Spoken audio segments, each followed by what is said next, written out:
Find some useful information on Canada Goose, which will hopefully help us with sales and potential clients and sales pitches.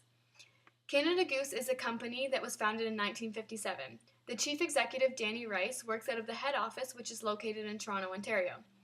The company houses a total of 538 employees between all the different departments as of 2013.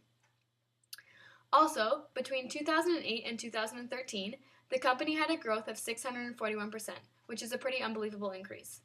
Lastly, in 2013, Canada Goose exported 65% of their sales and brought in an annual revenue between $100,000 and $250,000. As we all know, Canada Goose is part of the apparel manufacturing industry, which comprises of establishments that are primarily engaged in manufacturing clothing and clothing accessories. In order to keep up with industry information, I use Statistics Canada because it shows all of the different stats, including imports, exports, products, revenues, etc.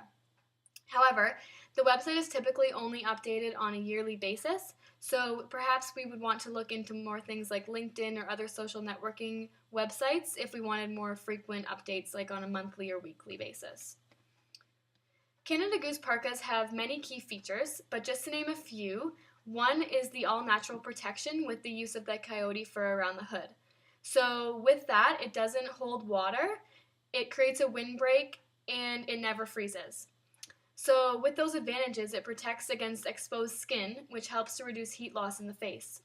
Secondly, they use down as the insulator, which means there's 3 times the warmth per ounce. Therefore, the product is both warmer and lighter and will last for many generations.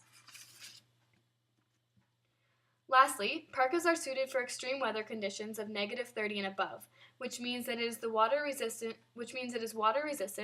warm, and durable. Therefore, one will stay dry in extreme conditions and climates. And they actually did a test to make sure the product was actually suitable for the coldest places on Earth. Canada Goose parkas' ideal customer demographics would be females, whether they're the ones buying the product for themselves or they could be buying them for a male or someone else.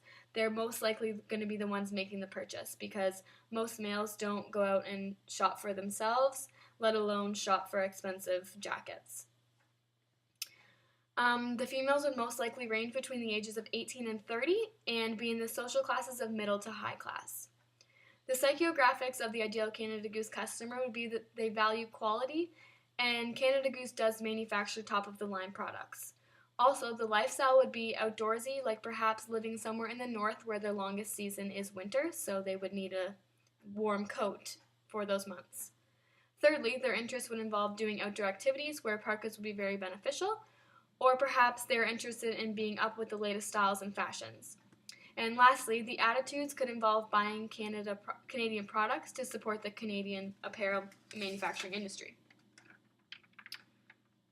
Canada Goose products are not a cheap brand. At a retail store, parkas can sell anywhere between $600 and $1,200. However, the retailer buys the product from the manufacturer for half of what they sell it for, which therefore means 100% markup. I was not able to find exact numbers as to what it costs Canada Goose to actually manufacture their products. However, it would make sense if it cost Canada Goose half of what they sell it for to the retailer. So for example, if one's buying a parka for $600 at the store or online, it costs the retailer $300 to buy it from Canada Goose, which costs Canada Goose $150 to manufacture. The main marketing strategies that would be used to sell Canada Goose products would be product placement for one, and the signage used to advertise and promote people to come into their store and check out their products. So whether they have signs in the window or signs outside of the store, as long as it's something that grabs potential buyers' attention to get them in. Because Canada Goose only allows a certain number of stores to actually sell their products in the same geographical area, there's not that much competition. And stores actually find it useful when customers go on to Canada Goose's website and look at their products from there, because they can actually find a retailer that's closest to them where they can in turn go to that retailer, try on the jacket, and hopefully buy it. So that's a great marketing technique as well. So with all this information being presented, I hope it will be useful to this company when attempting to sell Canada Goose parkas to the retailers.